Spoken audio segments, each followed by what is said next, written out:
selamat pagi, siang, sore, dan malam. Selamat datang di podcast HNK bersama aku, Kamila Azahra, dan dua rekanku ada Hasna Nadia. Halo Nana. Halo. Oke, dan ada Helen Lailita. Halo Helen. Halo. Nah, kita dari kelompok 3 mata kuliah Manajemen Kinerja Paralel 2 akan membahas sebuah topik yang sangat menarik nih. Topiknya apa sih, Nak? Oke, topiknya sebenarnya sama persis ya kurang lebih ya Mil sama judul kita hari ini, mengenal coaching rahasia sukses tingkatkan kinerja karyawan. Wah, dari judulnya udah menarik banget ya Mil ya. Apakah benar nih coaching ini bisa menjadi rahasia untuk meningkatkan kinerja karyawan? Nah, kebetulan banget kita di sini kedatangan narasumber expert nih, yaitu ada Ibu Inung. Halo Ibu. Halo. Halo, sebelumnya kami ucapkan terima kasih ya Ibu sudah bersedia untuk menjadi narasumber di podcast kami. Kami bisa menjadi belajar lebih banyak nih ya, langsung kepada expertnya. Nah, boleh sebelum kita mulai bincang-bincang, kita kenalan lebih dalam ya sama Ibu Inung di sini. Boleh Ibu mungkin perkenalkan terlebih dahulu, nama Ibu siapa nih, kenapa dipanggilnya Ibu Inung mungkin Ibu ya, dan jabatannya seperti apa, dan saat ini sedang bekerja sebagai apa?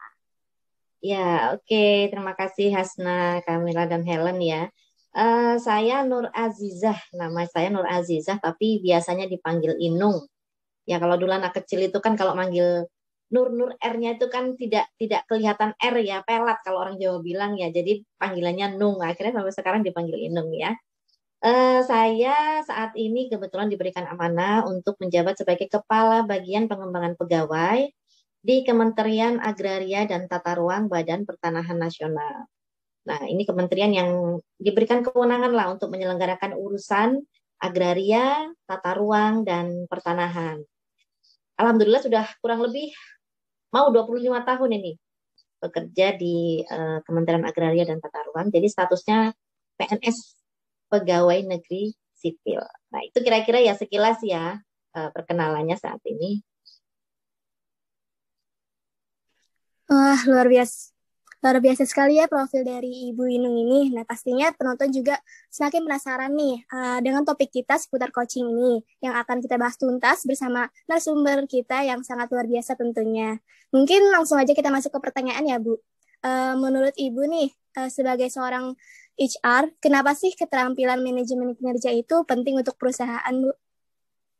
Ya, manajemen kinerja ini penting ya untuk mengawal organisasi itu bisa mencapai tujuan. Biasanya di satu organisasi, entah itu swasta ataupun kepemerintahan, itu mereka punya goal yang harus dicapai. Kalau di istilah pemerintahan itu kita punya sasaran strategis. Kalau di kementerian kita ada sasaran strategis. Nah, bagaimana sasaran strategis ini supaya bisa disupport oleh seluruh pelaksana? Karena di kita tuh di birokrasi ada pimpinan level atas sampai yang level terendah, itu semua support ke arah pencapaian dari sasaran strategis itu. Nah, manajemen kinerja itu berperan di situ.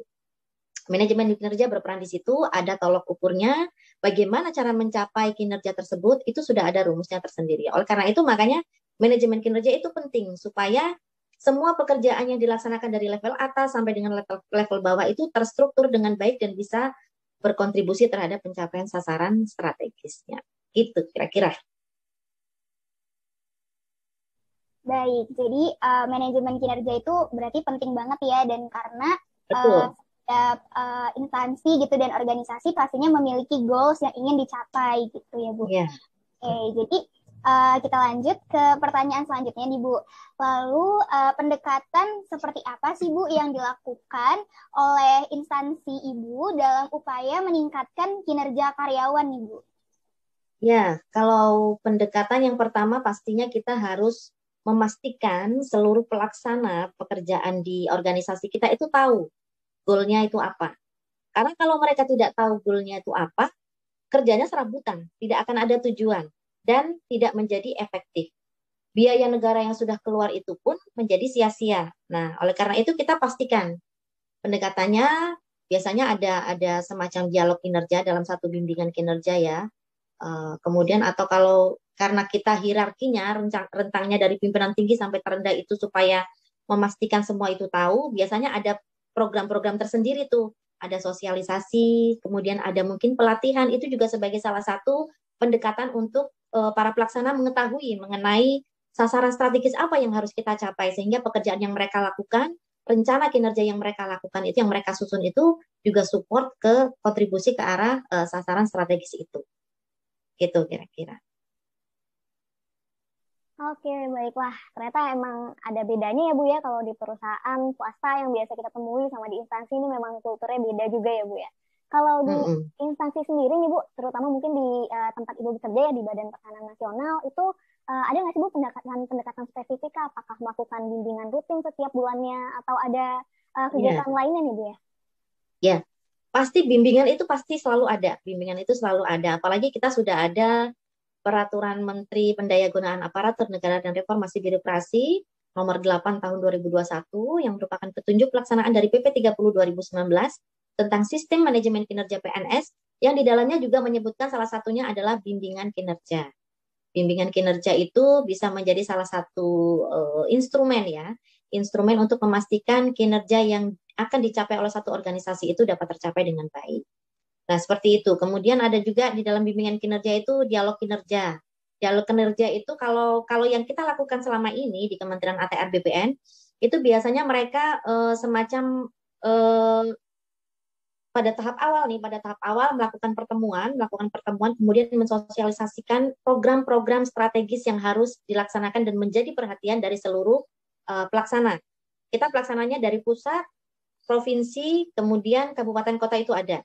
Di pusat itu Kementerian Agraria dan Tata Ruang, kemudian di provinsi itu ada kantor wilayah Badan Pertanahan Nasional, kemudian di kabupaten kota itu ada kantor pertanahan kabupaten kota. Nah, biasanya di level provinsi ini kami menyebut eselon 2 ya. Di level eselon 2 ini biasanya menyelenggarakan kegiatan yang pertama sosialisasi mengenai program strategis nasional. Ini adalah merupakan salah satu bentuk mungkin ya dari bimbingan kinerja. Kita atasan memberitahu kepada bawahan, ini loh kegiatan-kegiatan atau program atau sasaran yang harus kalian capai. Kemudian kantor wilayah menyampaikan kepada kantor pertanahan bahwa sasaran ini harus dicapai melalui beberapa kegiatan strategis yang harus dilaksanakan oleh seluruh kantor pertanahan kabupaten kota yang menjadi kewenangan dari Kanwil tersebut. Nah, ini disosialisasikan biasanya di awal tahun. Nah, kemudian biasanya di pertengahan bisa semester, masing-masing kantor wilayah berbeda-beda ya. Ada yang melaksanakan secara triwulan, ada yang melaksanakan secara semesteran juga, atau ada yang bulanan juga, tetapi dengan metode yang berbeda. Bulanan itu biasanya mereka melakukan monitoring dan evaluasi. Ada kegiatan dari Kanwil ini biasanya melakukan monitoring ke masing-masing kantor pertanahan, yang mungkin dilihat dari hasil capaian kinerjanya yang terendah. Biasanya gitu. Mereka mendatangi kantor pertanahan, kemudian melakukan dialog kinerja dengan para pelaksana di kantor pertanahan untuk mengetahui mana nih titik lemahnya di mana, sehingga mereka bisa memberikan semacam jadi bimbingan itu juga ada konseling ya, karena konseling itu ada permasalahan, kemudian diberikan semacam solusi oleh kantor wilayah selaku pembina dari kantor pertanahan, sehingga harapannya di akhir tahun kinerja yang diharapkan itu menjadi tercapai. Kira-kira seperti itu kegiatan kita. Oke, baik ya Bu. Ternyata banyak juga ya pendekatan dan program untuk mencapai kinerja tersebut ya Bu. Oke, lanjut mungkin ya Bu. Apa sih manfaat coaching untuk karyawan dan perusahaan ini Bu? Untuk karyawan maupun perusahaan. Oke. Coaching ini bagi perusahaan ya, yang pasti tadi yang sudah saya sampaikan sebenarnya, untuk memastikan pencapaian sasaran strategis organisasi itu tercapai. Kalau bagi karyawan sebenarnya banyak ya. Satu, dalam hal psikologis ya. Dalam hal psikologis, kita psikologis nanti dulu. Dalam hal kinerjanya dia pasti akan mendapatkan jaminan untuk bisa memberikan performa atau kinerja yang terbaik untuk perusahaannya. Dan itu pasti akan berdampak pada peningkatan karir pegawai tersebut. Nah, dalam hal psikologis, itu akan ada komunikasi yang intensif antara atasan dengan bawahan, mengenai apa yang harus mereka lakukan, dan itu pasti akan menimbulkan kekompakan dalam organisasi tersebut dalam mencapai tujuan dari masing-masing divisi, kalau di swasta divisi atau bagian ya di organisasi kepemerintahan. Nah, kalau itu sudah tercapai dengan baik, pasti tidak akan ada yang namanya capek sendiri, itu nggak ada, karena semua pegawai berkontribusi secara proporsional, sesuai dengan kemampuan dan potensi mereka masing-masing. Itu manfaatnya kira-kira.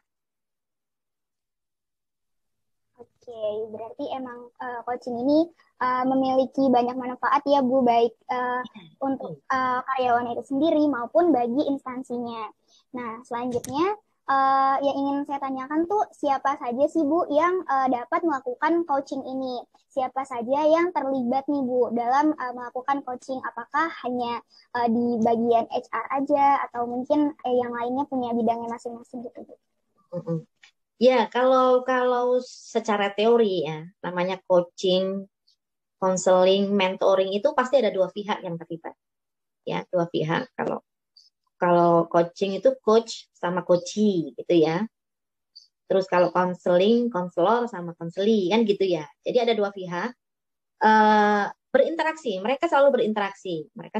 Kalau di instansi pemerintahan yang namanya mentoring atau bimbingan kerja itu pasti melibatkan pegawai itu sendiri dan atasan pegawai tersebut.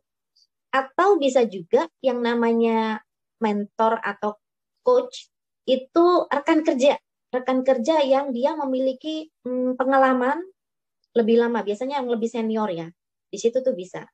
Nah, coaching, mentoring apakah hanya di HR? Oh enggak hanya di HR, karena organisasi itu bisa ditopang tidak hanya di HR, tapi semua bagian atau divisi baik terkait dengan manajemen maupun terkait dengan teknis, semua itu ada proses mentoring, coaching, counseling di dalam proses bekerja masing-masing di organisasi.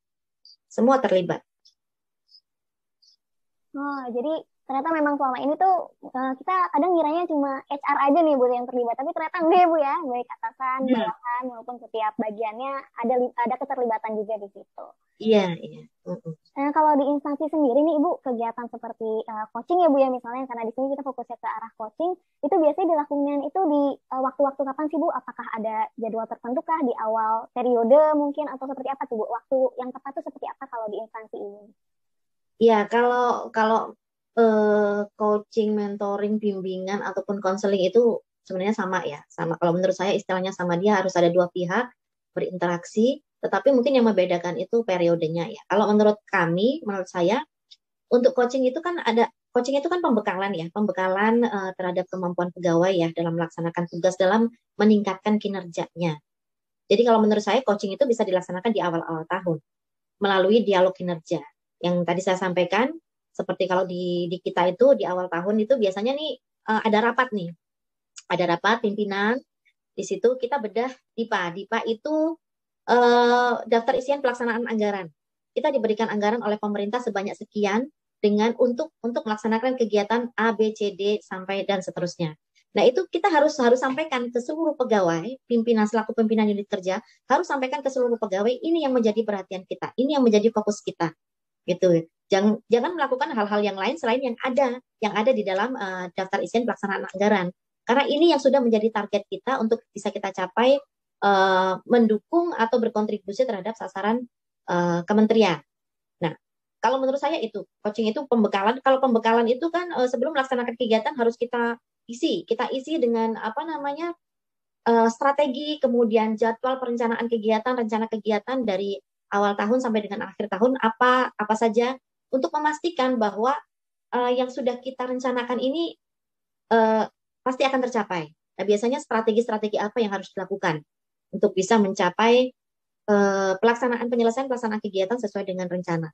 Ataupun nanti pada saat dialog kinerja itu, pada saat proses dialog kinerja ternyata ada beberapa kendala nih dalam pelaksanaan kegiatan tersebut. Nah, ini biasanya didiskusikan kendalanya seperti apa, solusinya seperti apa, sehingga harapannya pada saat proses itu berjalan di akhir tahun, di pertengahan tahun, kendala itu sudah bisa kita minimalisir. Gitu.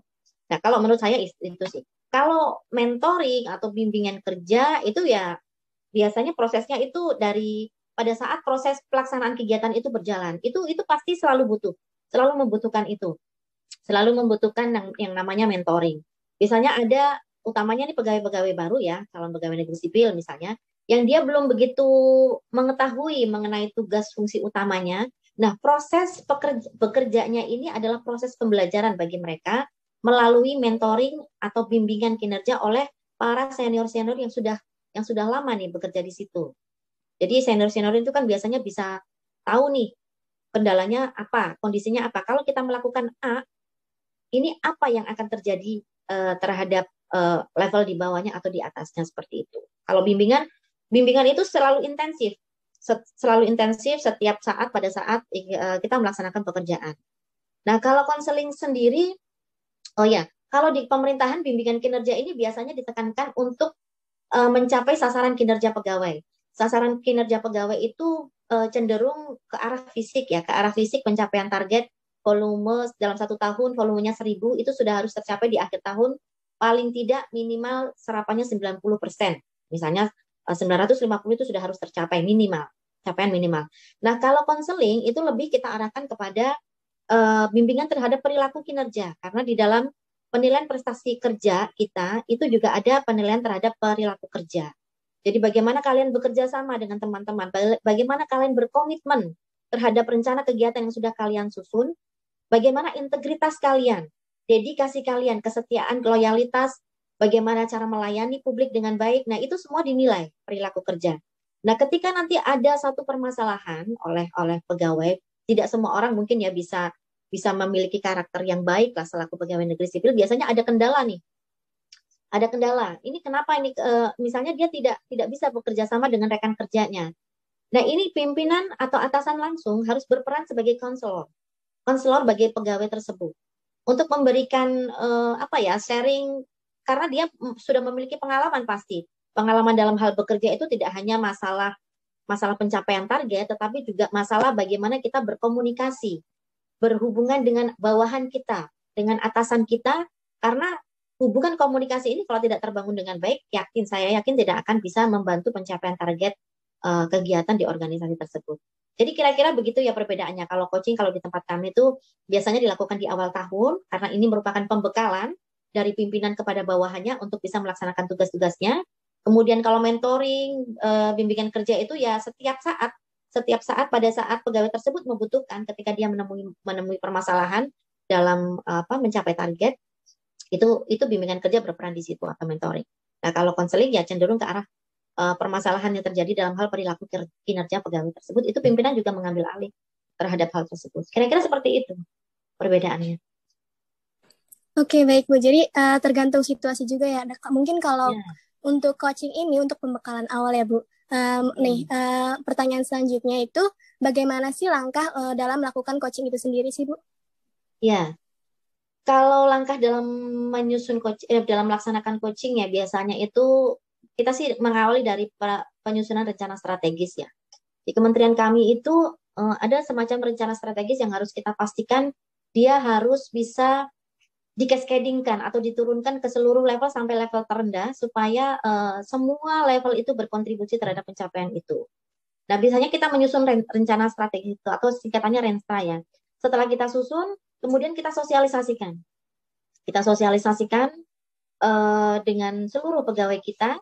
Kalau dalam hal dia adalah pimpinan unit kerja, biasanya menyelenggarakan satu kegiatan entah dalam bentuk rapat, melalui tatap muka atau Zoom meeting. Biasanya kalau dalam era pandemi ini kita lebih cenderung atau lebih sering menggunakan virtual untuk bisa mensosialisasikan hal tersebut. Nah, biasanya menyelenggarakan kegiatan tersebut ada Renstra yang kita paparkan, yang kita sampaikan kepada seluruh pelaksana. Lalu Renstra ini diturunkan dalam level kinerja program. Kinerja program di eselon 1, kalau kita kan ada JPT Madya ya, Jabatan Pimpinan Tinggi Madya. Itu kalau level atas itu ada Pak Menteri, di bawahnya itu ada JPT Madya namanya Dirjen, Direktur Jenderal. Kalau di tempat kita ada Sekretaris Jenderal juga, ada Inspektur Jenderal juga. Nah, itu mereka juga punya semacam indikator program. Indikator program macam-macam yang itu berkontribusi juga terhadap pencapaian sasaran strategis dari Pak Menteri. Nah, dari level JPT Madya ini, indikator kinerja program itu diturunkan lagi, dikascadingkan lagi ya. Dikascadingkan lagi ke dalam indikator kinerja kegiatan yang dilaksanakan oleh seluruh jabatan pimpinan tinggi pratama. Pimpinan tertinggi pratama itu di bawahnya Madya. Itu kalau kita di kementerian kita itu istilahnya ada sebutan direktur, kemudian ada juga kepala kantor wilayah, ada juga kepala biro. kepala biro biasanya untuk yang manajemen ya. Nah, ini proses penurunan ini, cascading-nya ini harus benar-benar kita jelaskan kepada seluruh pegawai kita supaya mereka tahu nih benang merahnya ada di mana. Karena sasaran strategis kementerian ini ditopang oleh indikator yang bermacam-macam, tetapi tidak mungkin seorang pegawai itu akan melaksanakan bermacam-macam indikator kinerja tersebut. Yang pasti disesuaikan dengan dia duduk di posisi mana. Misalnya di Biro Organisasi dan Kepegawaian, sasaran strategisnya apa? Misalnya pencapaian nilai reformasi birokrasi yang di dalamnya itu juga ada semacam indeks profesionalitas ASN. Nah, itu kan masing-masing diturunkan sampai dengan level terbawah. Misalnya indeks profesionalitas ASN ini sampai dengan level staff atau pelaksana, itu apa yang terkait kinerjanya dengan mereka. Misalnya mereka harus mengupgrade kemampuan mereka dengan mengikuti pelatihan-pelatihan yang itu akan berpengaruh terhadap peningkatan indeks profesionalitas ASN. Nah, itu biasanya disosialisasikan. Jadi kamu, si A, kamu selain melaksanakan pekerjaan yang berorientasi kepada pencapaian target, tetapi kamu harus memperhatikan peningkatan kemampuan atau potensi diri kamu. Nah, misalnya seperti itu. Nah, ketika kita menyatakan ke pelaksana seperti itu, atasannya atau pimpinannya pasti mendengar. Dan atasannya atau pimpinannya itu juga harus memperhatikan itu. Supaya karena ini juga dampaknya akan mensupport kinerja dari atasan tersebut. Nah, setelah kita sosialisasikan, kemudian kita uraikan kendala-kendalanya, proses kegiatannya seperti apa, jadwal kegiatannya seperti apa. Nah, baru kita memastikan melakukan semacam instrumen monitoring evaluasi sebagai instrumen dari mentoring ya, bimbingan kerja itu juga untuk memastikan bahwa apa yang disosialisasikan dalam dialog kinerja pada saat coaching itu akan berjalan dengan baik. Nah, kira-kira itu proses pada saat coaching kinerja seperti itu di awal-awal ya, di awal-awal pada saat tahun anggaran ini berjalan. Seperti itu kira-kira.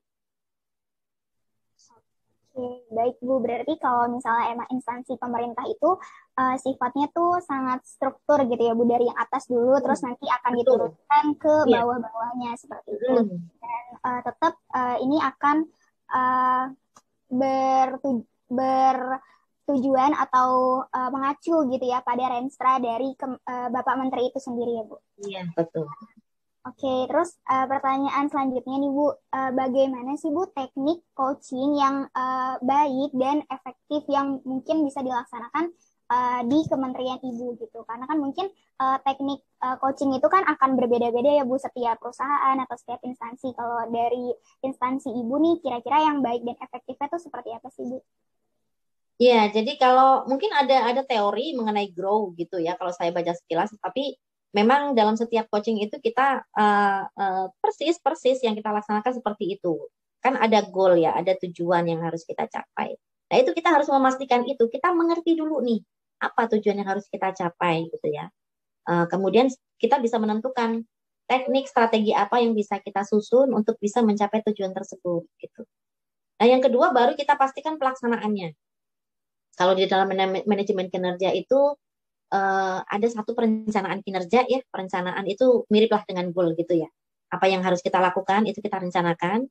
Kemudian ada juga pelaksanaan kinerja. Pelaksanaan kinerja itu mirip dengan reality gitu.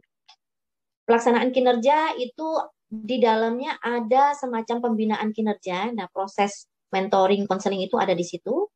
Pegawai-pegawai melaksanakan apa yang sudah direncanakan dengan baik, menggunakan infrastruktur yang sudah disediakan, aset-aset yang sudah disiapkan, anggaran yang sudah disediakan oleh pemerintah, mereka laksanakan itu. Nah, dengan mengacu pada perencanaan yang sudah mereka susun. Nah, kemudian mereka mengoptimalkan kemampuan dan potensi diri mereka untuk bisa melaksanakan rencana kinerja yang sudah mereka siapkan. Nah, di dalam bekerja mereka harus mempunyai ukuran supaya kita bisa memastikan bahwa tujuan organisasi atau sasaran strategis itu tercapai. Nah, ini biasanya di dalam Permenpan 30 2019 itu ada penilaian kinerja. Jadi tidak hanya kerja-kerja saja tetapi harus dinilai. Ada nilai di situ. Nah, nilai ini biasanya pada saat perencanaan kinerja itu sudah disusun formulanya. Formulanya sudah disusun dan harus memang benar-benar terukur. Ada data-data yang bisa digunakan untuk bisa mengukur kinerja tersebut. Nah, ini biasanya dalam hal penilaian kinerja. Nah, setelah dinilai, ini ada tindak lanjut penilaian kinerja. Biasanya kalau sudah dinilai di akhir tahun, pegawai atau unit kerja yang sudah sangat baik mencapai kinerjanya, itu biasanya diberikan reward, penghargaan. Ya, penghargaan itu kalau di swasta kan bisa berupa uang atau apa ya, tetapi kalau di dalam kepemerintahan itu biasanya efek terhadap peningkatan karir mereka. Bisa dalam hal pengembangan kompetensi, bisa dalam hal pengembangan karir. Itu reward dan punishment. Penghargaan kita juga ada. Penghargaan yang disiapkan seperti Satya Lencana Karya Satya, tetapi itu mungkin itu memang dipengaruhi oleh kinerja pegawai, tetapi dalam periode penggolongan masa kerja. Biasanya dalam masa kerja 10 tahun, 20 tahun, 30 tahun yang sudah bekerja dengan baik, itu diberikan penghargaan Satya Lencana Karya Satya yang ditandatangani oleh Bapak Presiden. Itu tindak lanjut dari pelaksanaan penilaian kinerja seperti itu. Nah, seperti itu kira-kira ininya, prosesnya ya. Oke, baik. Berarti mulai dari strategi sampai diturunkan dan sampai hingga evaluasi itu benar-benar terstruktur ya, Bu ya? Iya, betul. Oke, baik, Bu. Kalau untuk mekanisme coaching maupun mentoring dan konseling yang diterapkan sendiri nih, Bu, apakah ada pembekalan juga nih, Bu, untuk atasannya? Kira-kira apa sih yang arahan yang perlu mereka lakukan nih sebelum melaksanakan kegiatan-kegiatan bimbingan tersebut, Bu? Iya, pasti berhierarki ya. Namanya pembekalan itu berhierarki. Atasan saya misalnya, dia pasti sebelum memberikan pembekalan kepada anak buahnya, pimpinan di atasnya juga pasti memberikan pembekalan juga, gitu ya. Bentuknya biasanya sih dalam dialog kinerja gitu kan. Kalau kita ngobrol, orang istilahnya itu cafe morning atau apa gitu ya, ngobrol santai, biasanya forum-forum yang digunakan lah untuk bisa membicarakan masalah-masalah ini, termasuk membekali bawahan-bawahan ini untuk bisa mengetahui apa yang harus dilakukan dan memastikan yang mereka lakukan itu akan bisa mencapai atau mensupport, berkontribusi terhadap pencapaian itu. Nah, biasanya memang ada pembekalan secara berhierarki dari pimpinan. Pak Menteri biasanya ngobrol nih dengan eselon 1 atau dengan JPT Madya. Apa nih program kita nih yang kita program tahun ini kan sasarannya ini nih. Bagaimana nih kita harus melakukan? Kita sudah diberikan anggaran seperti ini untuk kegiatan-kegiatan seperti ini. Bagaimana kita akan melaksanakan? Kapan gitu kan? Metodenya apa saja? Siapa saja yang akan kita libatkan? Nah, biasanya seperti itu.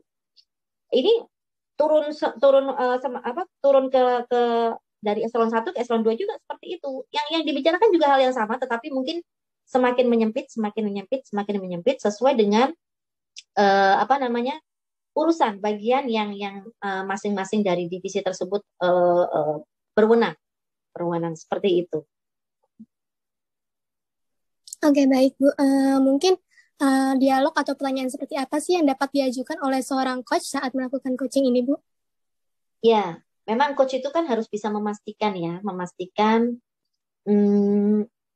apa yang mereka sampaikan itu dapat dipahami oleh para pegawainya, atau harus memastikan seperti apa sih kemampuan pegawainya untuk bisa mensupport pencapaian sasaran strategis yang sudah disampaikan oleh atasannya itu. Biasanya kalau dia memastikan, biasanya apa sasaran strategis? Kalau untuk memastikan seperti itu ya. Apa sasaran strategis kementerian kita? Biasanya seperti itu. Atau apa yang akan kamu lakukan dalam menjabarkan dukungan atau pelaksanaan kegiatan untuk bisa mencapai sasaran strategis kita. Atau apa yang bisa kamu lakukan, atau apa yang kemampuan yang kamu miliki, potensi yang kamu miliki untuk bisa kamu memberikan support terhadap pencapaian kegiatan tersebut, pencapaian tujuan kegiatan tersebut. Biasanya seperti itu ya. Atau mungkin apa kendala yang kalian pikirkan ya, karena kan ini belum dilaksanakan ya. Jadi mereka menganalisa itu ada proses berpikirnya itu tidak hanya melihat situasi itu saja, tetapi juga melihat beberapa kemungkinan resiko-resiko yang akan terjadi ketika pelaksanaan pelaksanaan kegiatan itu sudah mulai berjalan. Apa kira-kira yang strategi yang akan kalian susun atau kalian lakukan untuk bisa melaksanakan kegiatan ini pada bulan 1 sampai dengan bulan 3 gitu. Biasanya seperti itu. Jadi hal-hal yang ingin memastikan bahwa perencanaan kegiatan yang sudah disusun itu harus bisa tercapai. Harus bisa tercapai. Biasanya ditanyakan itu masalah potensi diri kita, bagaimana kemampuan diri kita, kemampuan grup juga ya, untuk bisa mensupport itu. Kemudian kendala-kendalanya, instrumen-instrumennya, kebijakan-kebijakan apa saja yang sudah ada nih untuk bisa kita gunakan sebagai acuan untuk bisa melaksanakan kegiatan ini. Itu biasanya kita kalau di pegawai negeri sipil itu harus melihat itu. Karena semua kegiatan harus tersusun dalam rangka frame peraturan yang sudah ditentukan. Seperti itu. Mungkin kira-kira seperti itu ya. Oke, berarti tadi kalau yang saya simak nih, pertanyaan-pertanyaannya mungkin seputar gimana sih potensi diri, terus potensi timnya, terus kendala-kendalanya apa aja, juga kebijakan yang sebelumnya dilakukan gitu yang bisa diterapkan ya Bu. Nah, setelah nih dilakukan coaching, apa sih yang seharusnya dilakukan oleh seorang coach kepada coachingnya nih Bu? Ya, kalau seorang orang tua gitu ya, udah ngasih semacam target ke anaknya ya, kakak harus dapat nilai A misalnya ya, untuk satu pelajaran ini. Nah, kemudian kalau sebagai orang tua yang baik kan tidak hanya sekedar memerintah ya, tetapi dia harus memastikan nih, gimana nih si kakak supaya dia bisa dapat nilai A. Berarti dia harus memantau, memonitor, membimbing ya, terus ngajarin ya, memberikan bimbingan gitu kan kepada anaknya, entah dalam hal psikologis maupun dalam hal substansi, sehingga dia bisa merasa yakin apa yang dia inginkan atau yang dia sampaikan kepada anaknya itu tercapai. Sehingga di akhir semester misalnya pada saat pemberian raport itu nilainya A. Nah, itu akan memberikan kepuasan tersendiri bagi orang tua, kan seperti itu. Begitu juga dengan organisasi. Kalau sudah pimpinan memberikan target kepada bawahannya atau coach ya, coach ini memberikan target kepada coach, dia harus bisa memastikan dan meyakinkan diri instrumen-instrumen yang ada, yang mungkin dia yang sudah coba dia pastikan kepada bawahannya untuk disusun untuk dilakukan itu berfungsi dengan baik. Oleh sebab itu dia juga harus melakukan semacam monitoring dalam pelaksanaan, misalnya bisa per periode, misalnya triwulan pertama coba dilihat, karena di situ di triwulan pertama misalnya sudah ditetapkan target, di perencanaan kinerjanya sudah ditetapkan target misalnya sebanyak 30%. 30% capaian pelaksanaan kegiatan harus sudah selesai misalnya. Nah, biasanya di dalam proses berjalannya itu kan biasanya nggak semulus yang kita inginkan, yang kita kira ya. Ada saja kendalanya.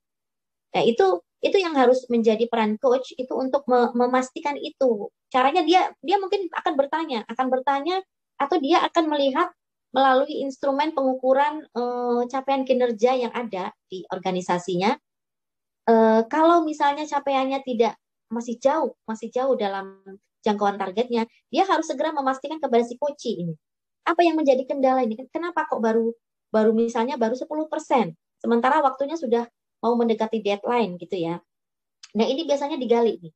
Tapi harapannya sih memang proses monitoring ini tidak hanya dilakukan, monitoring atau mentoring counseling ini tidak hanya dilakukan pada saat akhir deadline ya, tetapi intensif secara terus-menerus supaya ya kalau teman-teman mahasiswa kalau ujian itu kan biasanya SKS ya, sistem kebut semalam.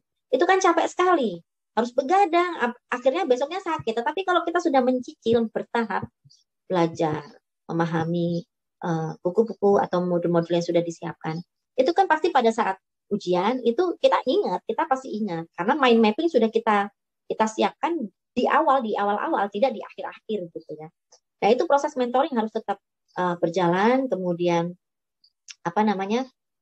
setelah monitoring berjalan harusnya dia memberikan reward ya. Reward itu tidak harus berupa materi ya, tetapi apresiasi, terima kasih gitu. Terima kasih itu apresiasi yang paling kecil yang bisa kita berikan kepada coach kita gitu ya.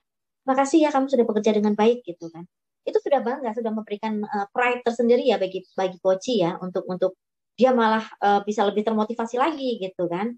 Nah, itu juga peran coach itu harus seperti itu. Jadi tidak hanya ngasih target terus, tetapi dia tidak memberikan semacam siraman rohaninya seperti apresiasi, ucapan terima kasih, atau mengajak makan siang. Ayo kita mengajak makan siang karena sudah berprestasi bagus. Ayo kita makan siang bersama. Nah, misalnya hal seperti itu tuh, itu yang harus coach lakukan terhadap para coach yang sudah berkinerja dengan baik ya. Nah, kira-kira seperti itulah. Oke, baik Bu. Wah, ternyata begitu ya Bu ya, seorang coach ini memang harus menguasai keterampilan manajemen kinerja. Betul, harus. Benar ya Bu ya. Harus. Karena kaitannya sama target juga. Oke Bu, Ya. tadi mungkin sebenarnya sudah disinggung nih Bu terkait dengan reward ya. Reward yang diberikan kepada pegawainya di instansi. Nah, boleh dong Bu dijelaskan lebih mendalam nih Bu, kalau semisal pegawai ini setelah proses coach dan bimbingannya ternyata hasil kinerjanya nih memang dinilai baik nih Bu. Kalau di Ibu sendiri, reward seperti apa sih Bu yang diberikan?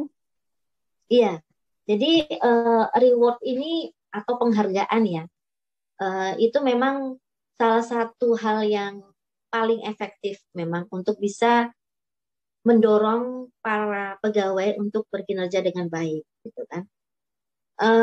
Kalau di kementerian kami, reward atau penghargaan ini ada yang diakomodir dalam peraturan juga ada, atau ada yang pengembangan atau diskresi dari kebijakan dari masing-masing pimpinan unit kerja nih. Biasanya seperti itu. Misalnya di secara formal kita kan ada satya lencana ya bagi para pegawai yang sudah memiliki kinerja yang baik, yang bagus selama periode 10, 20, 30 tahun, dia diberikan penghargaan semacam piagam penghargaan. Ada lencananya juga, yang menandatangani adalah Bapak Presiden. Nah, itu tuh penghargaan yang diberikan lah kepada para pegawai. Nah, ada juga berupa pengembangan kompetensi. Misalnya orang ini sudah baik di bidang A, tapi dia memiliki kemampuan atau potensi lain yang bagus nih di bidang B. Dan dia memberikan penghargaan karena dia sudah bekerja bagus, dia diberikan penghargaan untuk berkesempatan mengembangkan kompetensinya entah di bidang pendidikan atau kompetensi teknis kemampuan dia yang lain di keahlian atau keterampilan yang lain melalui beberapa pelatihan. Itu biasanya diprioritaskan karena kalau orang yang dilatih diberikan pembelajaran tuh harus yang ini dong, yang bagus dong. Kalau orang yang malas-malas kan ya ngapain gitu ya, organisasi juga percuma gitu, malah rugi kan, sudah banyak uang dikeluarkan tetapi yang disekolahkan malah malas gitu. Tetapi orang yang rajin, yang berkinerja dengan baik, itu kita berikan kompetensi reward seperti itu, sudah pasti itu juga akan mendukung peningkatan kinerja organisasi. Nah, kemudian di instansi kepemerintahan juga ada kesempatan untuk pengembangan karir. Pengembangan karir itu karena level jabatan itu semakin lama semakin sedikit ya, semakin ke atas semakin sedikit. Menteri itu kan cuma ada satu ya kalau di kita, nggak ada dua kan. Berarti bersaingnya harus lebih banyak lagi gitu. Daya saing kita, kemampuan kita untuk bersaing itu harus lebih tinggi lagi. Gitu. Dan yang berkinerja dengan baik itu biasanya kita pertimbangkan atau kita prioritaskan untuk bisa memiliki kesempatan mengembangkan karirnya lebih tinggi lagi. Gitu. Nah, biasanya seperti itu, Uji. Jadi kita punya semacam penilaian, pencatatan bagi para pegawai yang memiliki prestasi kerja baik. Kita tuangkan di dalam profil dia, lalu kita scoringnya pasti tinggi. Nah, kalau sudah tinggi, ini sangat memungkinkan untuk bisa naik dalam satu jabatan yang satu jenjang lebih tinggi. Nah, kira-kira seperti itu. Itu yang terstruktur, tersistem reward dari organisasi untuk para pegawai. Kalau yang pengembangan dari kebijakan masing-masing pimpinan unit kerja, biasanya sih mereka bikin acara gitu ya, kemudian memberikan hadiah-hadiah, ada hadiah berupa materi, misalnya sepeda motor atau apa sesuai dengan kemampuan anggaran mereka, itu biasanya mereka berikan kepada pegawai terbaik gitu ya, atau petugas loket. Kita kan ada petugas loket ya, petugas loket yang terbaik berdasarkan penilaian para pemohon, itu biasanya kita berikan reward apa gitu sesuai dengan kebijakan dari masing-masing pimpinan unit kerja. Biasanya seperti itu. Oke, baik Bu. Jadi untuk memberikan feedback itu yang dinilai baik itu biasanya berupa reward dan apresiasi ya Bu. Nah, mungkin ini juga menjadi pertanyaan terakhir ya Bu. Gimana sih kalau untuk karyawan yang dinilai kurang baik ini, cara memberikan feedbacknya itu bagaimana Bu? Ya, kalau untuk karyawan yang tidak baik, kalau di dalam satu kehidupan itu kan pasti ada baik dan tidak baik ya, nggak semuanya baik. Jadi yang tidak baik ini tadi ada proses konseling ya. Biasanya kita lihat nih, apa penyebab dia memberikan kinerja yang tidak baik, gitu ya. Kalau dilihat rata-rata sepertinya mungkin targetnya yang kegedean atau terlalu banyak mungkin ya. Nah, itu kita sesuaikan biasanya seperti itu. Tetapi yang pasti kita atasan langsung melakukan dialog kinerja, bimbingan kinerja, konseling terhadap para pegawai tersebut. Kalau misalnya targetnya kegedean, kita kurangi saja. Nah, sisa target yang lain kita berikan kepada teman-teman lain yang dia memiliki kemampuan yang lebih tinggi. Nah, dalam proses treatment seperti ini, konseling terhadap perilaku kinerja itu juga kita perhatikan. Pasti seorang pegawai tidak mungkin ya, dia tidak berkinerja dengan baik, pasti dia ada masalah, mungkin ya, entah masalah dalam pribadinya atau dengan lingkungan yang ada di sekitarnya. Itu biasanya kita adakan juga dialog kinerja untuk konseling permasalahannya apa yang menjadi masalah kamu, ayo kita selesaikan bersama, ada yang bisa kita bantu, ayo kita bantu. Nah, pendekatan psikologi seperti itu juga sangat dibutuhkan ya oleh para pegawai yang kinerjanya mungkin tidak baik. Karena itu akan berpengaruh. Biasanya kalau ada seorang pegawai ada masalah di rumah, biasanya di kantor tuh uring-uringan sehingga mereka tidak fokus terhadap satu pekerjaan. Nah, ini atasan memanggil, kemudian mengadakan pendekatan, memberikan nasihat atau mungkin solusi lah terhadap masalah yang dihadapi. Biasanya seperti itu. Kalau sudah kita lakukan treatment seperti itu, tetapi yang bersangkutan masih berkinerja rendah, maka kita akan memberikan punishment. Punishment di kita ada PP 53 tahun 2010 ya tentang hukuman disiplin pegawai. Bagi yang tidak berkinerja dengan baik, biasanya yang pertama kita tuh ada semacam tunjangan kinerja ya. Tunjangan kinerja itu selain gaji, kita ada tunjangan kinerja yang didasarkan pada kinerja yang dihasilkan. Kalau kinerjanya semakin lama semakin buruk, maka tunjangan kinerja akan dipotong sesuai dengan besaran dari hasil kinerjanya tersebut. Kalau kinerjanya cuma 20%, maka akan dipotong sebanyak 80%, misalnya seperti itu. Jadi masing-masing instansi pemerintah berbeda. Nah, biasanya efek seperti itu sangat-sangat efektif ya untuk bisa membuat para pegawai itu memicu semangatnya lagi. Kalau tunjangan kinerjanya dipotong, otomatis take home pay yang dia bawa pulang, itu pasti akan berkurang. Nah, ini biasanya mereka langsung terpicu tuh kalau dengan hal seperti itu ya di instansi pemerintah tuh ada yang seperti itu. Jadi kalau kinerjanya rendah, maka tunjangan kinerjanya bisa dipotong. Kalau sudah seperti itu masih rendah juga kinerjanya, maka pegawai tersebut bisa dikenakan hukuman disiplin sesuai dengan jenis pelanggarannya. Kita ada semacam hukuman disiplin ringan, sedang, dan berat. Ringan itu mungkin seperti semacam teguran ya, tertulis maupun lisan. Kemudian kalau sedang itu biasanya berpengaruh terhadap kepegawaian dia, misalnya harus turun pangkat. Kalau turun pangkat, efeknya itu terhadap penurunan gaji gitu ya. Atau mungkin sampai dengan disiplin berat. Disiplin berat ini malah sampai dengan pemberhentian dengan tidak hormat. Nah, itu juga bermacam-macam dilihat dari ukuran-ukuran atau jenis-jenis pelanggarannya seperti apa. Kalau tidak hormat, kalau pemberhentian dengan tidak hormat itu apabila dia melakukan kegiatan pelanggaran yang sampai berdampak pada ke negara lah, nama baik negara dirugikan dan lain sebagainya, itu bisa berdampak pada pemberhentian dengan tidak hormat. Nah, itu kira-kira untuk punishment ya untuk pegawai yang berkinerja rendah, dari hal yang sampai bisa diperbaiki maupun yang sampai yang tidak bisa diperbaiki itu ada treatmentnya, ada juga sanksinya, punishmentnya yang harus dia terima seperti itu. Wah, oke, pembahasannya cukup komprehensif ya Bu. Berarti kalau misalnya untuk yang berkinerja baik itu akan dikasih reward gitu ya Bu. Nah, untuk yang kinerja buruk itu pertama-tama dilakukan konseling dulu gitu ya Bu, dikasih tahu dulu arahannya, ditanyakan apakah ada masalah dan lain-lain gitu Bu. Nah, terus kalau misalnya masih berkinerja buruk, baru langkah terakhirnya adalah punishment gitu, dan punishmentnya pun juga disesuaikan gitu ya Bu dengan tingkat keparahan gitu ya istilahnya. Jadi ada betul. rendah dan juga tinggi. Wah, Ini benar-benar sangat seru nih ya Bu, perbincangan kita. Nggak terasa juga udah beberapa menit. Nah kita tuh banyak sekali nih Bu, tadi dapat ilmu dan insight baru, terutama di instansi pemerintahan nih Bu. Karena selama ini kan kita biasanya dapat ilmunya atau informasi dari perusahaan ya Bu. Nah ini kita dapat pengalaman baru nih, berbincang-bincang dengan praktisi di instansi pemerintahan gitu. Nah, semoga podcast ini bisa bermanfaat bagi siapapun yang mendengarkan nih. Nah, aku Camilla bersama kedua rekan aku, ada Nana, aku Nana, dan juga ada teman aku Helen. Oke, kita berdua pamit undur diri, kurang lebihnya mohon maaf. Assalamualaikum warahmatullahi wabarakatuh. Sampai jumpa di podcast selanjutnya.